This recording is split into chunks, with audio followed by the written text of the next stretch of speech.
नमस्कार दोस्तों, मैं अभिनव राय आप सबका स्वागत करता हूं चंद्र आईएएस के प्लेटफॉर्म पे। और हम लोग बात करेंगे यूपी स्पेशल, ओके, यानी यूपी उत्तर प्रदेश के बारे में, यानी अपने राज्य के बारे में। उत्तर प्रदेश जो कि खास है हर एक एरिया में, चाहे वो पॉपुलेशन हो, चाहे वो एरिया हो, चाहे वो राजनीति हो, चाहे वो आर्थिक स्थिति हो, हर एक क्षेत्र में, चाहे वो एग्रीकल्चर हो या बिजनेस, हर एक क्षेत्र में उत्तर प्रदेश नाम रखता है अपना। ओके, विश्व के हर एक कोने में उत्तर प्रदेश निवासी मिल जाएंगे। ओके, तो हम सब बात करेंगे उत्तर प्रदेश के लिए, उत्तर प्रदेश स्पेशल को लेके आप सबके लिए, चाहे लेखपाल हो या जो भी भर्तियां आ रही हैं यूपी से रिलेटेड, और यूपी के मैक्सिमम क्वेश्चन आ रहे हैं आजकल जीएस में, तो वो जीएस का जो पैटर्न है वो हम लोग यहाँ पे बात करेंगे। लेखपाल ओरिएंटेड उत्तर प्रदेश, यानी आपकी जो भर्ती है, नौकरी है, वो दिला के रहेंगे हम लोग। तो आप जल्दी से जल्दी ज्वाइन हो जाइए, हम लोग सब साथ में उत्तर प्रदेश को स्पेशल तरीके से पढ़ें, और ऐसे पढ़ें कि सब कुछ माइंड में आ जाए, सब कुछ दिखे, और सब कुछ A to Z Uttar Pradesh से आने वाले कोई भी क्वेश्चन आपसे छूटे ना। ओके, तो चलिए हम लोग बात करते हैं यूपी स्पेशल के बारे में, और हम पढ़ेंगे अब उत्तर प्रदेश के बारे में। उत्तर प्रदेश को अगर हम बात करें शुरुआती समय से, थोड़ा सा हम लोग ज्योग्राफी से हट के थोड़ा सा हिस्ट्री देखेंगे, बस नाम से देखेंगे हिस्ट्री के अनुसार कि उत्तर प्रदेश को अगर हम नाम से देखें तो सबसे पहले उत्तर वैदिक काल में इसको ब्रह्मर्षि देश कहा जाता था। उत्तर वैदिक काल को इसमें ब्रह्मर्षि देश कहा जाता था, या मध्य देश के नाम से भी बीच में पुकारा गया।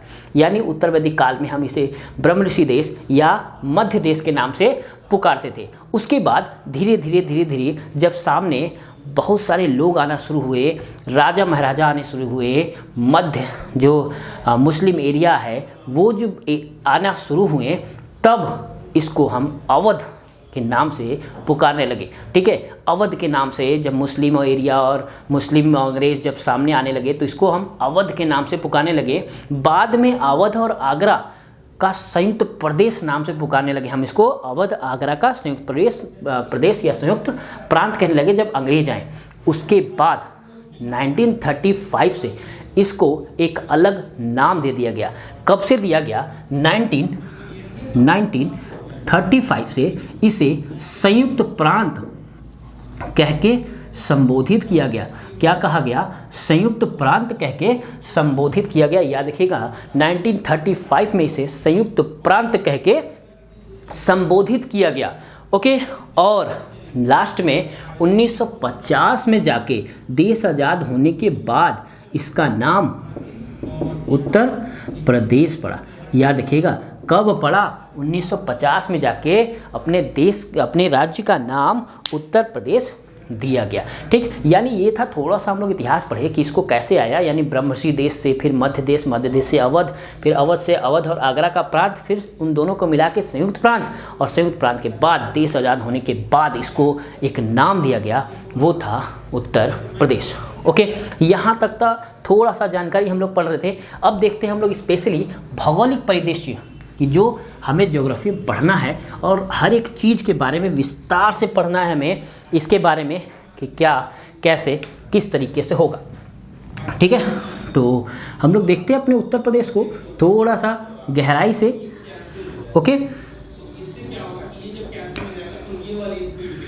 ठीक है, अपना उत्तर प्रदेश थोड़ा सा बढ़िया सुंदर सा बना है।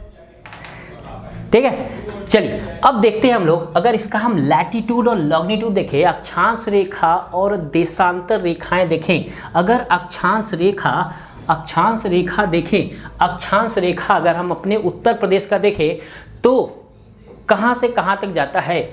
ठीक है, तो देखें जरा हम इसे, कहाँ से कहाँ तक जाता है, तो 23.5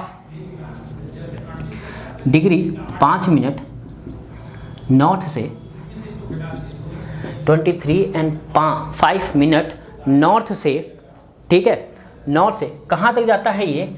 31 डिग्री 25 मिनट नॉर्थ तक। ठीक है, याद रहेगा, 23 डिग्री 5 मिनट नॉर्थ से 31 डिग्री 25 मिनट नॉर्थ तक। ओके, ये क्या है? ये है लैटिट्यूड यानी अक्षांश रेखा। अगर हम बात करें देशांतर रेखाओं की, क्या बात करें हम इसके देशांतर रेखाओं की, ठीक है। ये क्या था, अक्षांश रेखा, ये क्या है देशांतर रेखा। जो वर्टिकल लाइन होता है उसको कहते हैं देशांतर रेखा, ठीक है। याद रखिएगा। तो कहाँ से होकर जाता है 77 डिग्री 5 मिनट ईस्ट, ठीक है। 77 डिग्री 5 मिनट ईस्ट से 84 डिग्री 84 डिग्री 34 मिनट ईस्ट तक, ठीक है। 39 मिनट ईस्ट तक, याद रहेगा। 84, ठीक है, 84 डिग्री 39 मिनट ईस्ट तक, ठीक। ये क्या है, ये है हमारी देशांतर रेखा, याद रहेगा। ये क्या है, देशांतर रेखा यानी अक्षांश रेखा 23 एंड 5, ठीक है, sorry 23 and 52 minute, 23 degree 23 degree 52 minute north से 31 डिग्री 25 मिनट नॉर्थ तक, ठीक है। फिर देशांतर रेखा 77 डिग्री 5 मिनट ईस्ट से 84 डिग्री 39 मिनट ईस्ट तक, ठीक है। ये क्या है, हमारे अक्षांश रेखा और देशांतर रेखा यानी हमारा जो एरिया है उत्तर प्रदेश का वो इसी भूभाग में, इसी अक्षांश और देशांतर रेखा के बीच में पाया जाता है, ठीक है। ये कवरिंग है हमारे उत्तर प्रदेश का, ओके, अक्षांश और देशांतर रेखा।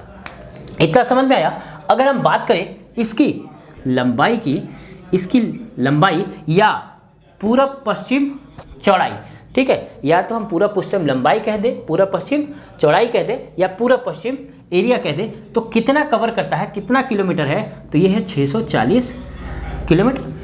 कितना है, 640 किलोमीटर, याद रहेगा, ओके, सॉरी 650 किलोमीटर। और चौड़ाई जो है वो 240 किलोमीटर का है, ठीक है। यानी जो लंबाई है, जो पूरब पश्चिम है लंबाई, उसे हम 650 किलोमीटर कहते हैं। जो उत्तर दक्षिण चौड़ाई है वो है 240 किलोमीटर का। इतना समझ में आया। इतना समझ में आया कि अक्षांश रेखा और देशांतर रेखा के बाद इसकी लंबाई यानी पूरब पश्चिम जो लंबाई है वो है 650 और उत्तर दक्षिण जो चौड़ाई है वो कितना है, 240 किलोमीटर, ओके। कितना है, 240 किलोमीटर, ओके। अगर हम बात करें पूरे एरिया की तो कितना है, 2,40,928 वर्ग किलोमीटर। 2,40,928 वर्ग किलोमीटर, ये क्या है, एरिया है, ठीक है। 2,40,928 वर्ग किलोमीटर का इसका एरिया है, ठीक। अगर हम बात करें पूरे भारत का 7.33% एरिया ये कौन कवर करता है, उत्तर प्रदेश। कौन कवर करता है, उत्तर प्रदेश, याद रहेगा। यानी पूरे एरिया कितना है इसका, 2,40,928 वर्ग किलोमीटर एरिया है, जो कि कवर करता है पूरे भारत का 7.33%, ठीक, ओके। इतना डन, याद रहेगा। अगर हम बात करें क्षेत्रफल की दृष्टि से उत्तर प्रदेश का स्थान, ठीक है, क्षेत्रफल की दृष्टि से उत्तर प्रदेश का स्थान भारत में चौथे है। भारत में कौन से स्थान पे है, क्षेत्रफल की दृष्टि से 4th प्लेस पे है, ठीक है। इससे बड़ा कौन कौन है, सबसे बड़ा अगर बात करें तो कौन है, राजस्थान, ठीक है। कौन है, राजस्थान। राजस्थान के बाद मध्य प्रदेश, कौन प्रदेश, मध्य प्रदेश, यानी राजस्थान, राजस्थान के बाद मध्य प्रदेश और मध्य प्रदेश के बाद है महाराष्ट्र, ठीक है। कौन है, महाराष्ट्र, और महाराष्ट्र के बाद है हमारा उत्तर प्रदेश, ठीक है। यानी कौन से पोजीशन पे है, 4th पोजीशन पे है, यानी क्षेत्रफल की दृष्टि से चौथे स्थान पे है। यानी राजस्थान, मध्य प्रदेश और महाराष्ट्र के बाद चौथा स्थान जो है वो किसका है, उत्तर प्रदेश का। इतना समझ में आया। इतना समझ में आया क्या क्या है हमारा, जो लैटिट्यूड है, लॉन्गिट्यूड है, लंबाई है, उत्तर पूरा पश्चिम लंबाई, उत्तर दक्षिण लंबाई, ठीक है। एरिया है 2,40,928 वर्ग किलोमीटर का, 7.33% एरिया कवर करता है।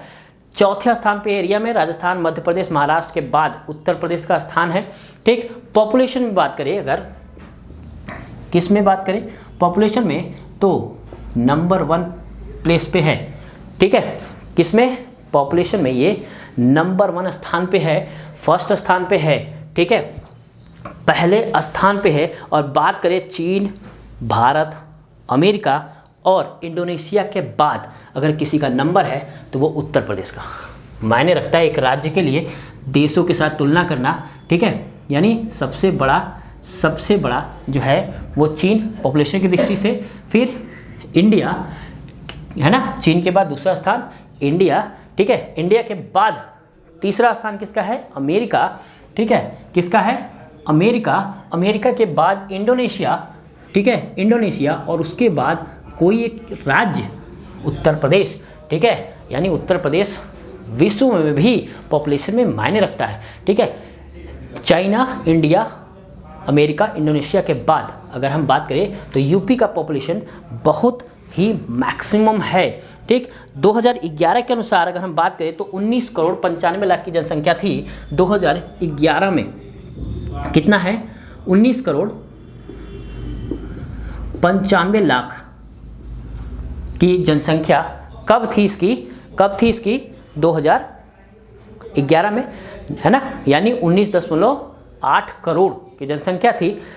अगर हम 2021 में बात करें इसकी तो 2021 में ये 23.5 करोड़ जनसंख्या के साथ है, 23.5 करोड़, ठीक है। अगर हम 2011 में बात करें तो 19.9 करोड़, ठीक है, 19.9 करोड़, जबकि 2021 में ये जनसंख्या कितनी बढ़ गई है, 23.5 करोड़ की जनसंख्या हमारे सिर्फ उत्तर प्रदेश की हो गई है। इतना बड़ा पॉपुलेशन है, इतने बड़ा मार्केट है, इतना बड़ा एरिया है कि ये सबकी निगाहों में है उत्तर प्रदेश, ठीक है।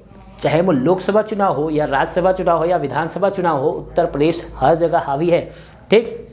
यही है इसका मार्केटाइजेशन, यानी यही है इसकी पहचान, ठीक। यानी हर एक क्षेत्र में अगर पैर जमाए रखा है, इसका पहचान यही है कि ये एरिया के साथ साथ पॉपुलेशन में भी बहुत हावी है और हर जगह अपनी चीज़ों को दबा के रखा है, ओके। अगर हम घनत्व में देखें, घनत्व की दृष्टि से, डेंसिटी की दृष्टि से देखें तो उत्तर प्रदेश थोड़ा सा पिछड़ जाता है, क्योंकि एरिया है उतने हिसाब से पॉपुलेशन नहीं है तो कंफर्टेबल है, ठीक है। बहुत ज़्यादा घनत्व नहीं है, जैसे बिहार में बहुत ज़्यादा घनत्व है, घनत्व की दृष्टि से बिहार नंबर 1 पे है, दूसरे स्थान पे पश्चिम बंगाल है, तो इस तरह से बहुत सारे हैं। और घनत्व की दृष्टि से हम बात करें तो यूपी 9th प्लेस पे है, ठीक है। घनत्व की दृष्टि से हम बात करें तो उत्तर प्रदेश 9th प्लेस पे है, यानी अगर यहाँ पे देखें 2011 के अनुसार तो कितना पॉपुलेशन है, यहाँ कितना घनत्व है, 828 वर्ग किलोमीटर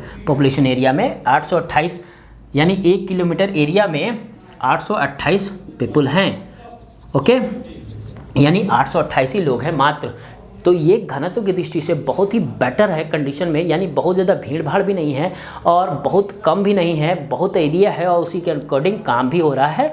तो उत्तर प्रदेश का घनत्व की दृष्टि से 9th प्लेस पे ये है। तो इतना सब कुछ, इतना नॉर्मल सी जानकारी थी जो हम लोग आगे पढ़े। अब हम लोग बात करते हैं थोड़ा सा इसके और भी पड़ोसी देश या पड़ोसी राज्य और कौन कौन से देश हैं उसके बारे में। कौन सा, एक ही देश है नेपाल हमारा, ठीक है, एक फॉरेन लैंड है। जब हम लोग पार्टी मनाने जाते हैं तो कहाँ जा रहे हो भैया, फॉरेन मन कर रहा है जाने का, हम लोग बैग उठाते हैं और निकल लेते हैं फॉरेन नेपाल घूमने, ठीक है। तो ये उत्तर प्रदेश से सटे हुए, तो हम लोग अब बात करते हैं इसके पड़ोसी राज्यों के बारे में। चलिए अब हम लोग बात करते हैं उत्तर प्रदेश से सटे जितने भी राज्य हैं उनके राज्य और उत्तर प्रदेश के वो जिले जो उस राज्य से सटे हुए हैं, ओके, यानी उस राज्य के साथ बॉर्डर बनाते हैं वो जिले देखेंगे और साथ में वो सभी राज्य देखेंगे जो इसके साथ सीमा बनाती है, ओके। तो चलिए एक एक करके देखते हैं। अगर हम बात करें एक इंटरनेशनल देश का तो वो है नेपाल, जो हमारे साथ सीमा बनाता है, एक देश है, फॉरेन है ना, एक ऐसा देश जहाँ के बॉर्डर खुले हुए हैं, हम आराम से नेपाल जा सकते हैं, नेपाल से आ सकते हैं जब तक कि वो रोक ना लगा दे, ठीक है।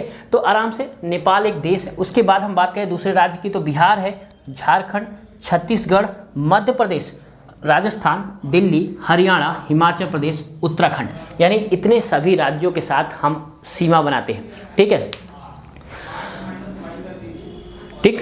यानी कितने राज्यों के साथ, अगर हम बात करें कितने राज्यों के साथ हम सीमा बनाते हैं तो 1 2 3 4 5 6 7 8 और 9 राज्य, ठीक है, यानी 9 राज्य और एक देश के साथ हम लोग क्या बनाते हैं, सीमा बनाते हैं, याद रहेगा इतने राज्य और देश के साथ हम सीमा बनाते हैं। तो आइए एक एक करके हम बात करें कि कौन सा राज्य कौन से उत्तर प्रदेश के किस किस जिलों के साथ संबंध या सीमा बनाते हैं। तो चलिए बात करें, नेपाल एक देश है, देश के साथ हमारे उत्तर प्रदेश के कौन कौन से सीमा अटैच है और किस तरीके से हम लोग इन जगह पे जा भी सकते हैं। और बात करते हैं नेपाल से, तो नेपाल से कौन कौन से ज़िले हैं, तो पीलीभीत, लखीमपुर, बहराइच, श्रावस्ती, बलरामपुर, सिद्धार्थनगर, महाराजगंज और कुशीनगर का कुछ एरिया। यानी ये जो एरिया है, ये जो जिला है, वो हमारे नेपाल के साथ सीमा संबंध रखता है, सीमा बनाता है। ठीक, तो कौन कौन है, पीलीभीत, लखीमपुर, बहराइच, श्रावस्ती, बलरामपुर, सिद्धार्थनगर, महाराजगंज और कुशीनगर। ओके, तो याद रहेगा नेपाल के साथ ये जो जिले हैं वो सीमा बनाते हैं। अगर हम बात करें अपने पूर्वी राज्य बिहार की, तो पूर्वी राज्य जो बिहार है उसके साथ कौन कौन सी सीमा बनाते हैं, तो ये है कुशीनगर, जो दोनों के साथ से सीमा संबंध रखती हैं। कुशीनगर, देवरिया, बलिया, गाजीपुर, चंदौली और सोनभद्र। ओके, तो याद रहेगा बिहार के साथ कौन कौन है, कुशीनगर, देवरिया, बलिया, गाजीपुर, चंदौली और सोनभद्र। ओके, अगर हम बात करें झारखंड के साथ, तो झारखंड के साथ सिर्फ एक जिला है जो है सोनभद्र, जो इसके साथ संबंध बनाता है, यानी सीमा संबंध करता है। और छत्तीसगढ़ के साथ भी सोनभद्र ही है। ठीक, मध्य प्रदेश के साथ भी सोनभद्र है, यानी सोनभद्र जो है वो चार राज्यों के साथ सीमा संबंध करता है, यानी सीमा संबंध रखता है। उसके सीमाएं लगती हैं बिहार, झारखंड, छत्तीसगढ़ और मध्य प्रदेश। ठीक है, याद रहेगा ये क्वेश्चन बार बार पूछता है, कई बार पूछा जा चुका है, इसलिए इसको ध्यान में रखिएगा कि सोनभद्र एक ऐसा जिला जो 4 राज्यों से अटैच होता है, 4 राज्यों की सीमाओं से अटैच होता है। तो याद रहेगा बिहार, झारखंड, छत्तीसगढ़ और मध्य प्रदेश, इन सभी राज्यों से जो सीमा संबंध रखता है वो कौन है, सोनभद्र। ओके, तो ये क्वेश्चन बार बार आता है, इसलिए याद रखिएगा। चलिए अब हम लोग मध्य प्रदेश से बात करें, मध्य प्रदेश से कौन कौन से जिला जो है वो संबंध है, सोनभद्र, मिर्ज़ापुर, इलाहाबाद, चित्रकूट, बांदा, महोबा, झांसी, ललितपुर, ठीक है, जलौन। ओके, जलौन। ओके, ये सब किसके साथ अटैच होते हैं, मध्य प्रदेश के साथ। याद रहेगा मध्य प्रदेश के साथ और इटावा और आगरा। ठीक है, यानी सबसे ज़्यादा अगर हम सीमा संबंध रखते हैं, सीमा अटैच है हमारी राजधानी, हमारे राज्य का, तो वो है मध्य प्रदेश। ठीक, तो कितने जिले के साथ, सोनभद्र, मिर्ज़ापुर, इलाहाबाद, चित्रकूट, बांदा, महोबा, ललितपुर, झांसी, जलौन, इटावा और आगरा। सभी राज्य जो जिला है वो किससे, कौन से राज्य से सीमा संबंध रखता है, मध्य प्रदेश के साथ। याद रहेगा।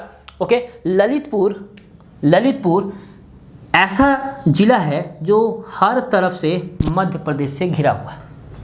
ठीक, ये भी क्वेश्चन बार बार आता है कि कौन सा उत्तर प्रदेश, कौन सा ऐसा जिला है जो पूरे तरीके से तीनों तरफ से मध्य प्रदेश से घिरा हुआ है, तो वो बात करेंगे तो वो है ललितपुर। ओके, याद रहेगा ललितपुर तीनों तरफ से मध्य प्रदेश से घिरा हुआ है। यानी 2 क्वेश्चंस, एक तो ऐसे बॉर्डर बना के पूछता ही है, साथ ही साथ ये भी पूछ लेता है कि पहला तो ये कि ऐसा कौन सा जिला है उत्तर प्रदेश का जो 4 राज्यों से सीमा संबंध करता है, तो बिहार, झारखंड, छत्तीसगढ़ और मध्य प्रदेश से सोनभद्र।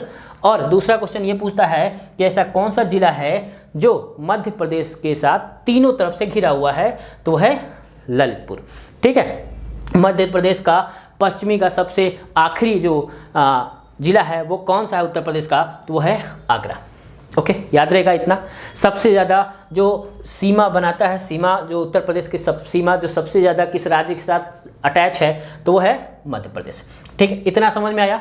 चलिए अब नेक्स्ट बात करते हैं राजस्थान। राजस्थान जो है वो 2 जिलाओं से, जो 2 जिले हैं उससे अटैच है, उससे सीमा संबंध रखती है, वो है आगरा और मथुरा। ठीक है, राजस्थान जो है वो 2 जिलाओं से, आगरा और मथुरा से अटैच है। ठीक, बात करें अब दिल्ली की राजधानी, जो दिल्ली है हमारे देश की राजधानी, उससे कौन कौन है, तो वो है बागपत, गाजियाबाद, गौतम बुद्ध नगर। ठीक है, गौतम बुद्ध नगर में कहीं कहीं ग्रेटर नोएडा का जो पार्ट है वो भी कहते हैं कि ग्रेटर नोएडा भी दिल्ली के साथ अटैच है, लेकिन बात ये करें कि ग्रेटर नोएडा का नाम चेंज कर दिया है, गौतम बुद्ध नगर ही रख दिया गया है। तो जो है बागपत, गाजियाबाद और गौतम बुद्ध नगर जो है वो दिल्ली से सीमा संबंध बनाती है। चलिए अब बात करें हरियाणा की, तो हरियाणा है सहारनपुर, मुजफ्फरनगर और बागपत। ठीक है, सहारनपुर, मुजफ्फरनगर और बागपत। मुजफ्फरनगर का जो शामली जगह है, वो शामली जो है वो हरियाणा के साथ काफ़ी मिला जुला संबंध है, काफ़ी इंटरनल एंट्री हुआ है हरियाणा में शामली का, तो शामली भी एक तरह से कहीं ना कहीं हरियाणा के क्षेत्र में आ जाता है। तो इस तरीके की चीज़ है।